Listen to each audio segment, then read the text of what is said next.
The parking lot outside the airport stretched wide and gray, lined with faded white arrows that pointed cars toward exits and entrances. The afternoon sun was low, bleeding through a haze of clouds, painting long shadows that seemed to pull everything toward the horizon. Engines rumbled, horns blared in frustration, and the entire place carried that constant hum of movement and irritation that only an airport could produce. Among the noise and confusion, a girl in a wheelchair carefully rolled herself across the painted pedestrian crossing. Her hair was tied back in a loose bun, and a tote bag hung from the side of her chair, bouncing slightly with every push forward. She wasn't in a rush. Her arms moved steadily, methodically. The wheels squeaked faintly with each turn. She had done this countless times before, navigating busy sidewalks and crowded spaces, but she knew she had to be extra cautious here. Cars in airports were impatient, drivers on edge, eager to make flights or escape the chaos. She reached the halfway point when a white police cruiser came to a sudden stop, barely avoiding clipping the front of her chair. The squeal of the brakes was sharp, drawing startled glances from a few travelers lugging their suitcases nearby. The girl looked up quickly, her brows furrowed, but before she could say anything, the door of the cruiser slammed open. Out stepped a tall, broad-shouldered policeman in a pale blue uniform. His face was flushed red with frustration, and sweat had gathered along his hairline, darkening the brim of his cap. He looked like a man who had been battling traffic and tempers all day, and patience had long since abandoned him. His boots struck hard against the asphalt as he approached, each step radiating irritation. "What are you doing?" His voice was sharp, cutting through the drone of engines around them. "You can't just block the crossing like that."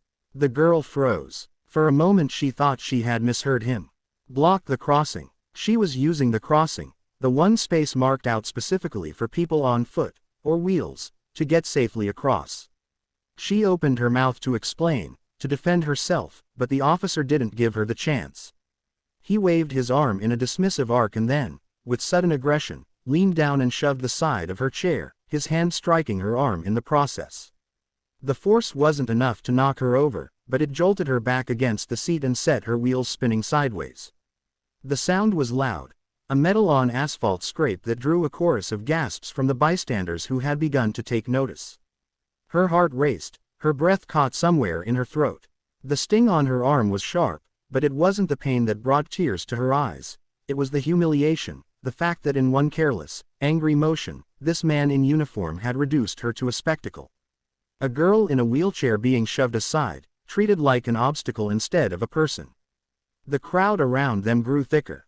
A mother tugged her child closer, whispering in a hurried voice, while two young men stopped dead in their tracks, phones raised instinctively to capture the scene. Their cameras glinted in the sunlight as they recorded, red dots blinking with silent judgment. The officer, still breathing hard, seemed oblivious to the circle of attention tightening around him. His face twisted with irritation as he barked again, "You need to pay attention. You can't hold up traffic like this. People are trying to move."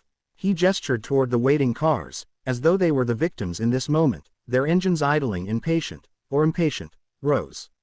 The girl's hands gripped her wheels, trembling slightly. She wanted to shout back, to point at the bright white stripes painted beneath her, to remind him that this was her right of way. But her voice caught. All she managed was a choked, "I was crossing," before her words fell apart, drowned out by the revving of an engine somewhere behind. The officer straightened, adjusting his belt as if he had settled some matter of authority, but the atmosphere around him was changing. The whispers from the crowd were no longer whispers, they were edged with outrage, with disbelief. "Did you see that?" A man muttered loudly. "He hit her," another voice confirmed, angrier. "That's not right," someone else said. The officer glanced around, finally catching sight of the phones pointed in his direction. His jaw tightened, but he still didn't seem to realize just how badly the ground was shifting beneath him. His entire focus remained on the girl in the wheelchair, his tone clipped, defensive, as though he still believed he could intimidate her into silence. But she wasn't silent anymore. Her lips pressed into a firm line as she stared back at him, eyes wet but burning with something stronger than fear. She knew, in that moment, this wasn't just about her. Everyone was watching, and the weight of that gaze gave her courage. The officer had no idea what was waiting for him beyond those watching eyes, no clue that this girl wasn't alone, that her story wasn't going to end here in the parking lot with a single shove. And the silence that followed, thick and heavy, carried a tension no one dared to break, at least, not yet. Inside the terminal, the air was cooler, heavy with the smell of coffee and perfume, the sound of flight announcements echoing overhead.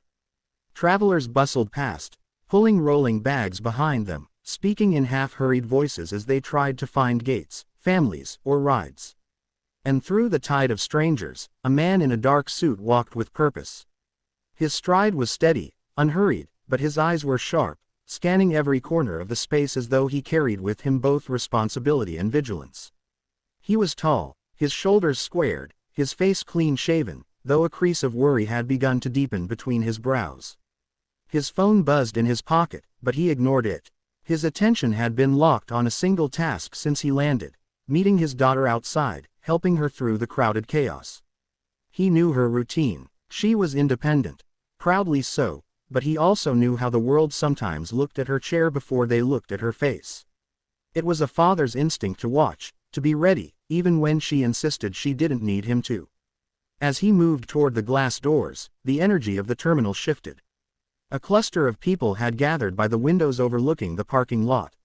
Phones were lifted high, some pressed to glass, recording something happening below. A ripple of whispers passed through the crowd. "What's going on out there? Did you see that?" He shoved her. The man's steps quickened. His gaze followed the direction of the phones until he found the center of their focus, his daughter.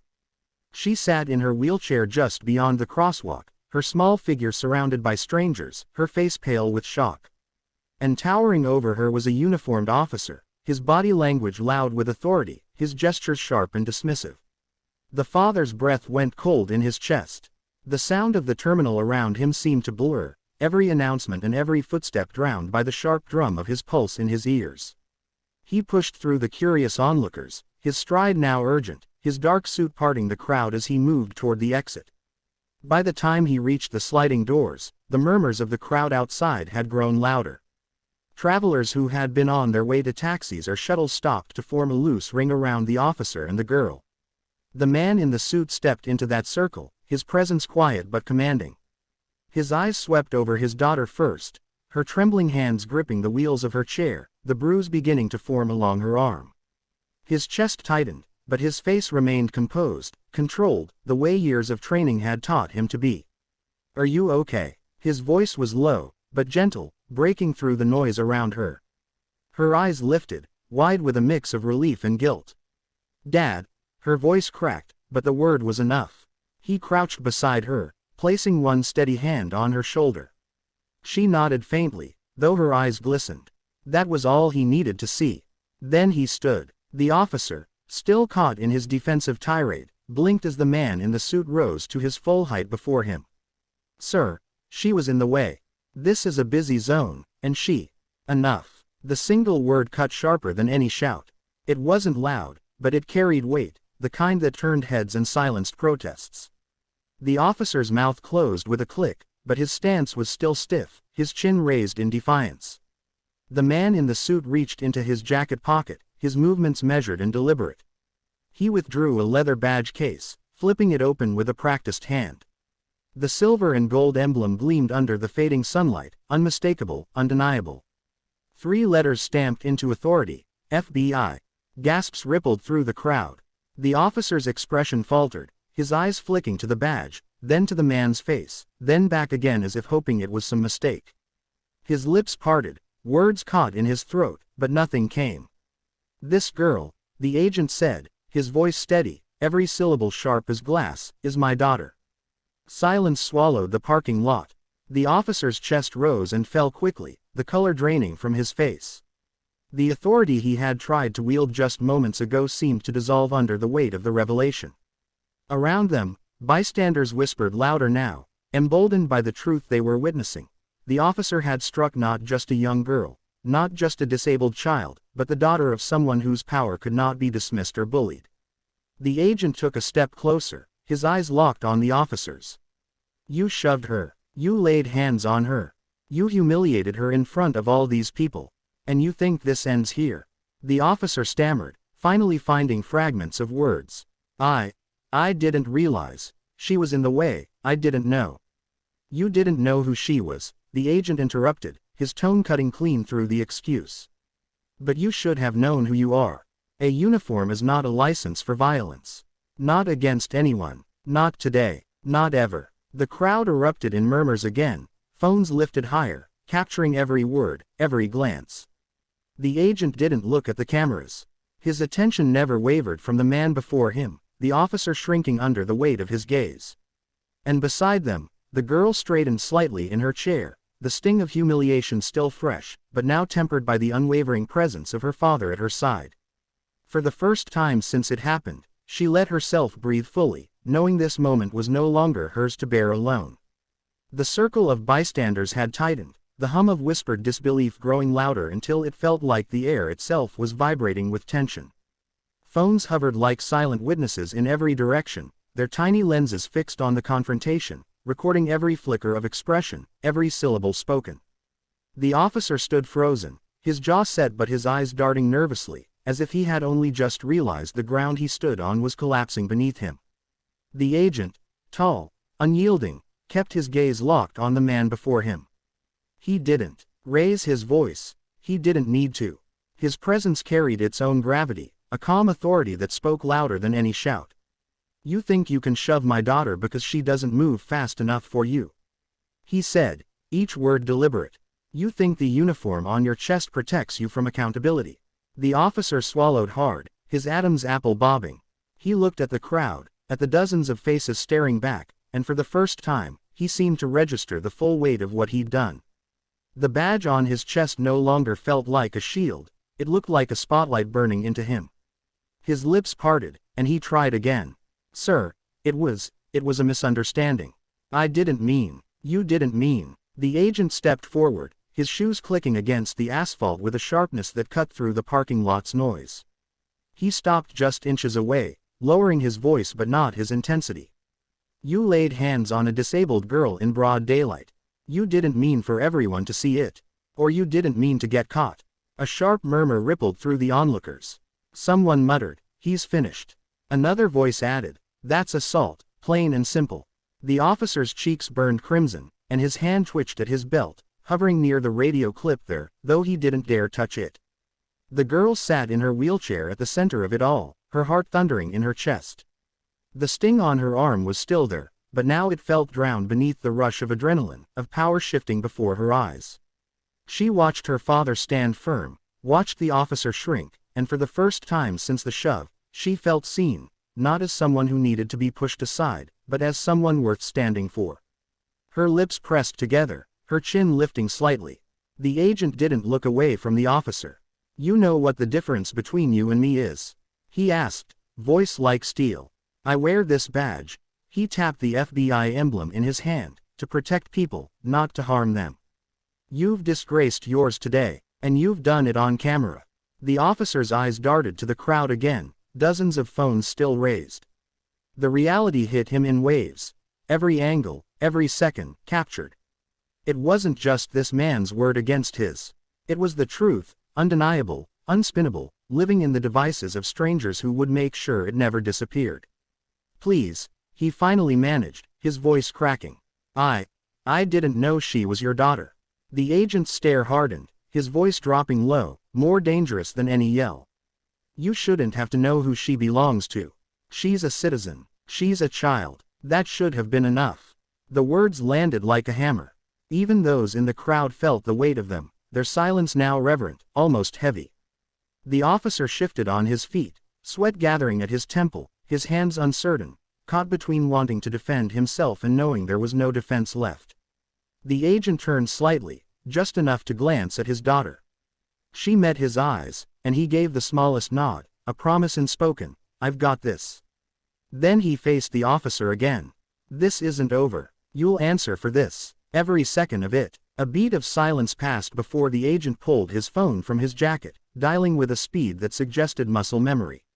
He turned his back on the officer, giving him no more of his attention, and spoke into the phone in clipped, professional tones.